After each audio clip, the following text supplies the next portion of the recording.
Few images are more synonymous with the United States than the cowboy. But if 1 in 4 cowboys during the cattle drive era were black, and plenty of black cowboys still exist today, then why is the image in your head still looking like the cast of Yellowstone?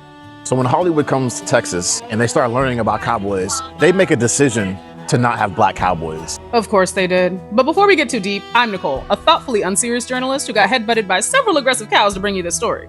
Okay, now after the Civil War, thousands of formerly enslaved black men became cowboys in Texas, where ranching valued skill over status. Then we also have the Buffalo Soldiers, who were the first all-black segregated regiment in the US Army. So black cowboys were always there, they were just edited out of the script.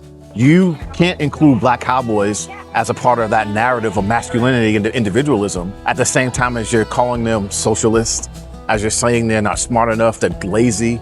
But even with that erasure, thankfully black cowboys did not disappear, and they even helped build what we now know as the rodeo. I got to check one out in San Antonio.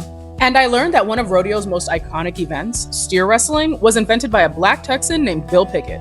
When I saw the video of him doing it, it was a full-grown steer. He literally bites it on the lip and wrestles it to the ground. That is so dope, but I don't think you could pay me enough money to bite one of these things. The San Antonio Stock Show and Rodeo is one of the largest in the country, drawing over 1 million visitors and funding youth scholarships across Texas.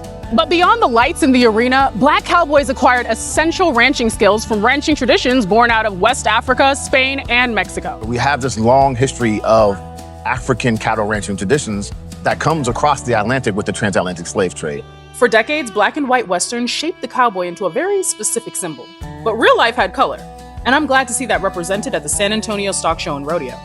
And ranching is low-key one of the best experiences I have ever taken part in.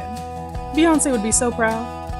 As we reflect on 250 years of the United States, we can't do that without honoring the people who were there at the foundation.